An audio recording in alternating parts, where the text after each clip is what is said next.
Hi, and welcome to the very first episode of Case by Case. I'm Isabella Diedrich, although most of you probably know me as Izzy. I'm a high school student, I'm a runner, I'm an artist, and most of all, I'm a future medical hopeful. So I'm starting this podcast because I love biology, I love the medical field, and I wanted to make science interesting for students, athletes, and just anyone curious about how the body works. If you know me, you might also know that I like to yap about, anything related to science, anything related to biology, anything related to, even medical shows like Grey's Anatomy or The Good Doctor, anything like that. One thing I do tend to avoid, though, is chemistry. Even though chemistry is a building block in biology, I stay away from it. However, for the sake of this podcast, I will do my research when it's necessary. Maybe it'll help me learn, maybe it'll make me like chemistry better, maybe it'll make you guys like chemistry better. I know we don't have many fans of it.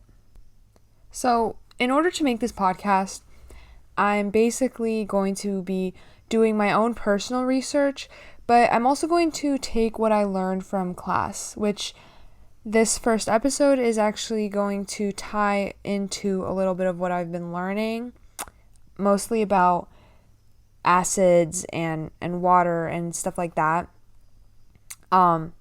Before we get into that, though, I just want to, give you guys a idea of what my goal is. So each week, I'm going to break down a different disease, a medical condition, and, maybe include some case studies if I get to that. I'll explain, the science behind it, if I can, again, share real stories. I'm going to bust some myths, which we will be doing today. And I want to leave you with one big takeaway that you can actually remember and understand. So my goal is pretty simple, to make medicine approachable and interesting, one case at a time. So now we can jump into our first topic, and it's something close to my heart as a runner, lactic acid. So is it really the reason your legs burn after a workout? And is it really the villain behind muscle soreness? And is it dangerous when it builds up? Let's find out. Imagine finishing a tough race or a workout. At this point, your legs are burning, and your coach or your teammate, they speak up and they say, "Oh, that's the lactic acid building up. You should go do a cool down." So I've actually heard this quite a few times, and as an impressionable freshman, I just accepted it, and I ran with it, no pun intended, and I even began repeating it to underclassmen as I got older. But a few days ago, someone mentioned it again, and I stopped to think, what even is lactic acid? I mean, I'd gone 2 years of running without actually knowing what it was. And I'm sure at some point throughout the years, I probably thought that I would look it up, but I just forgot to. So, inspiring this first episode, I finally decided to do some research. But within my research, I came face to face with a twist. Lactic acid is not the enemy, and that burning in your muscles, it's not even caused by lactic acid itself. So, what's really happening in your body? Let's start off simple. What is lactic acid? Lactic acid is a byproduct of anaerobic metabolism when oxygen is limited. Anaerobic metabolism is basically the process that cells use to produce energy, also known as adenosine triphosphate, or ATP to be simple, but it produces ATP without oxygen. So lactic acid builds up during intense exercise when our body switches from aerobic to anaerobic energy production. For context, aerobic energy production uses oxygen to break down fuels like carbohydrates and fats. The reason that it switches is because we begin to need energy at a rate that exceeds our oxygen supply. And this is especially the case for runners. We try to eat as many carbs as we can before a race, and to any of my teammates listening, we love our pasta parties, but we do that because we want our bodies to stick to the aerobic metabolism. But even then, unfortunately, sometimes it's just not enough because we're not getting enough oxygen to break these fuels down because we're just constantly breathing in and out, in and out. So the anaerobic metabolism kicks in and it produces energy using glycolysis. It breaks down glucose into pyruvate, which is then turned into lactic acid. So let's go on to the myth busting. But honestly, at this point, I'd rather call it a clarification because it's not technically wrong. Yes, there is lactic acid in your body after an exercise, but it's not a bad thing. And we're going to explain it.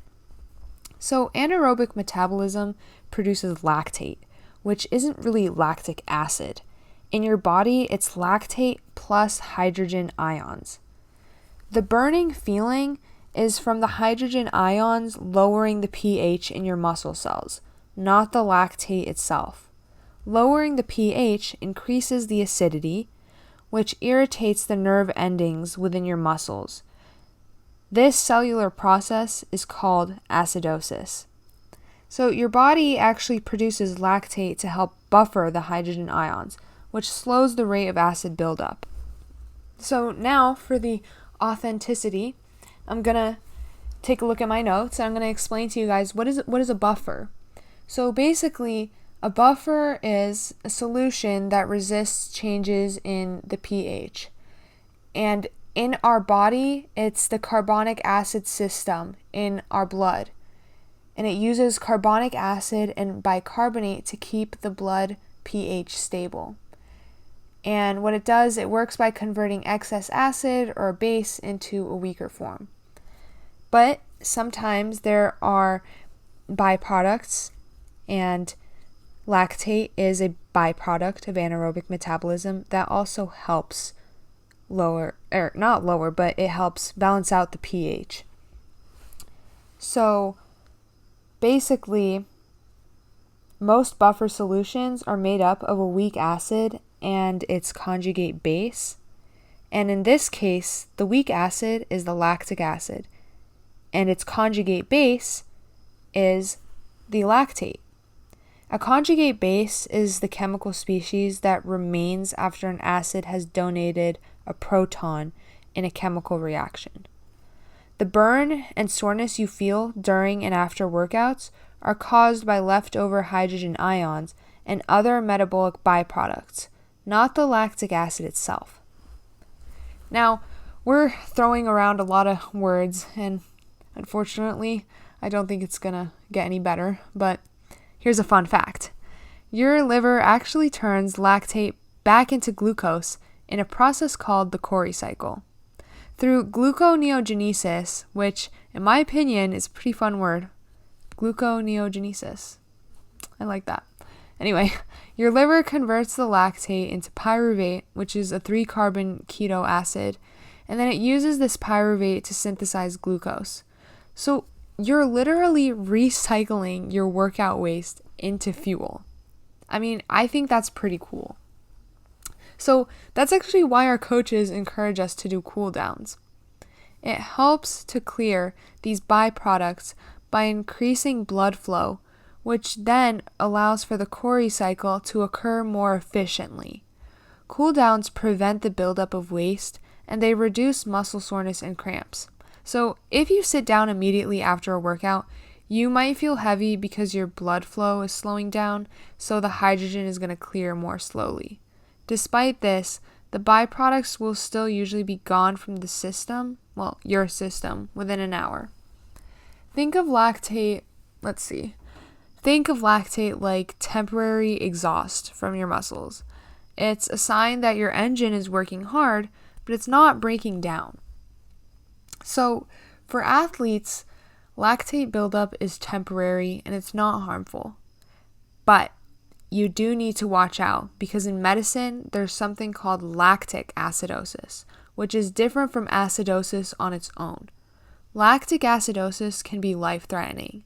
Lactic acidosis is a medical condition which is characterized by an excessive accumulation of lactic acid in the blood, leading to a drop in the blood pH. So it's the same molecule, but it's a totally different story. You might be questioning me right now. Wasn't I just saying that hydrogen ions lower the pH in your body during exercise? So shouldn't that mean that lactic acidosis can in fact occur during exercise? That's the exact same thing I was wondering while researching, and it even got me a little worried. I was like, oh my gosh, is this just another thing to worry about while I'm running? Am I gonna die? Do I need to call my coach and just quit? The short answer is no, not in healthy people. So tomorrow, get your sneakers on. Basically, during very intense exercise, lactate levels in the blood rise. Like I said before, this is normal and it's temporary. Your body clears it quickly once you stop, especially if you do a cool down. Even elite athletes pushing themselves to exhaustion don't usually develop true lactic acidosis. What lactic acidosis really means is when lactate builds up abnormally and the blood becomes too acidic, which is a low pH. And it happens in medical emergencies, not routine exercises. Some examples are sepsis, which is a severe infection, shock, which usually occurs because there's low oxygen in the tissues, uncontrolled diabetes, and certain medications or toxins can activate it. In those cases, the body isn't able to clear lactate the way it normally would. So the reason why it's different is because acidosis can be prevented. Lactic acidosis usually can't be prevented. Here's the rare exception, because in the world of science, there's always going to be an exception. You'll learn one thing and then you'll find out, well, this isn't actually always the case because this can happen or that can happen. So, of course, here, there is an exception. In extreme, prolonged exercise, like ultramarathons, there have been rare reports of exercise-induced lactic acidosis. But it's really not typical. The body's buffering systems and oxygen recovery usually prevent it. For most runners, what you feel after a workout is just temporary lactate buildup plus hydrogen ions, not dangerous acidosis. So I would not worry about it unless you are experiencing any of the medical emergencies I listed above. So now you're probably wondering, all right, Izzy, fine. Why are my muscles aching so much the next day then? Well, I credit my coach and my human body systems teacher for this knowledge. The real cause of soreness is micro tears in muscle fibers. And honestly, this is kind of common knowledge, but I just want to dive deeper into it and explain it a little more. When you exercise, especially with resistance, sprints, or hills, your muscles experience mechanical stress. The stress causes tiny microscopic tears in the myofibrils, aka the muscle fibers. This is really common during eccentric contractions, when the muscle lengthens under load, like running downhill. Your body responds by repairing those tears during recovery. When it repairs, it adds extra proteins to the muscle fibers, making them stronger and more resilient. This process is called muscle hypertrophy, or muscle hypertrophy. I don't actually know how to pronounce that. We're gonna have to look at that later. Maybe I'll let you guys know in my story. But basically, the soreness you feel 24 to 48 hours later is DOMS, delayed onset muscle soreness. It's mostly from inflammation and repair, not lactic acid. So why does any of this actually matter? Well, it's good to stay educated about what's actually happening within your body, whether you're an athlete or not. Lactic acid isn't bad. It's a signal your body is producing energy. So, as much as it's difficult for me to say this because I know the pain, next time your legs are on fire during a workout, don't blame the lactic acid, thank it for keeping you moving. That is it for today's episode of Case by Case. Next week, we're moving from muscles to the brain. What really happens during a concussion? And is it true you shouldn't fall asleep if you hit your head? We're going to break it down.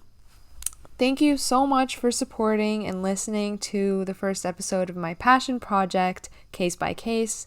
You can find my Instagram account at casebykcase.izzy. See you guys next week.